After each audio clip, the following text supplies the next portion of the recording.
Hi friends, இதில் 1/2 kilo முறுக்கு மாவு. அதுக்கு வெள்ளை எள்ளு ஒரு 50 கிராம், பெருங்காயத்தூள், ஜீரகம், கொஞ்சமாக ஜீரகம், ஏன்னா ஒரே ஜீரக வாசம் வரதுனால. உப்பு இவ்வளோ உப்பு காணும் இது பண்ணி வச்சுருக்கோம். மாவுக்கு ஏற்ற உப்பு தண்ணி ஊற்றி வச்சுருக்கணும். அதை மாவில் ஊற்றி மிக்ஸ் பண்ணணும். கொஞ்சம் எண்ணெய் ஊற்றியும் சன்ஃப்ளவர் ஆயில் எண்ணெய் கொஞ்சம் ஊற்றிக்கணும். ஒரு 2-3 கரண்டி உங்களுக்கு தேவையான மாவுக்கு ஊற்றிக்குங்க. ஆயிலே கொஞ்சம் பொறுப்பாக இருக்கும். அதுக்காக அதையும் மிக்ஸ் பண்ணிக்கிட்டு அதுக்கப்புறம் தண்ணி ஊற்றி பிணையலாம்.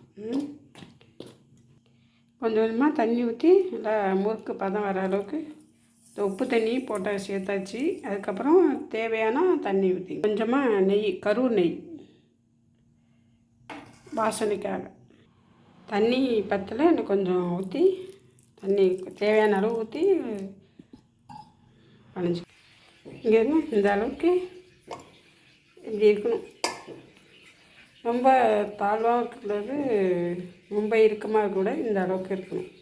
அப்போ தான் முறுக்கு புளியிறப்ப நல்லா சாஃப்டாக வரும். இந்த மாதிரி வச்சுக்கணும். எண்ணெய் நல்லா காஞ்சதும் முறுக்கு பிடிக்கணும். நல்லா எண்ணெய் காஞ்சிட்டுனா அது அப்படியே மேலே வந்துடும். அதுக்கப்புறம் முறுக்கு போடணும்.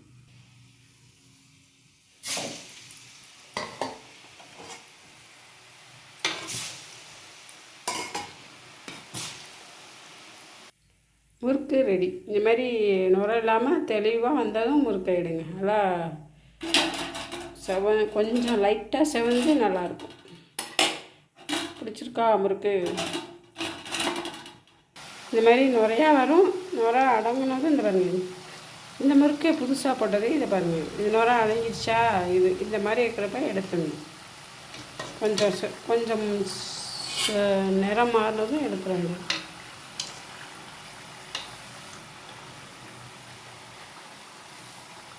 இது பபுள்ஸ் வருது, அதனால் இப்போதைக்கு பரட்டக்கூடாது. இந்த பபுள்ஸ் நின்னதும் பரட்டிடணும்.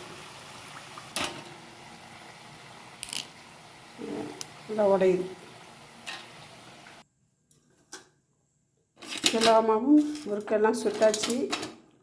கரெக்டாக 1/2 கிலோ மாவுக்கு 25 முறுக்கு வருதுங்க. Okay thanks.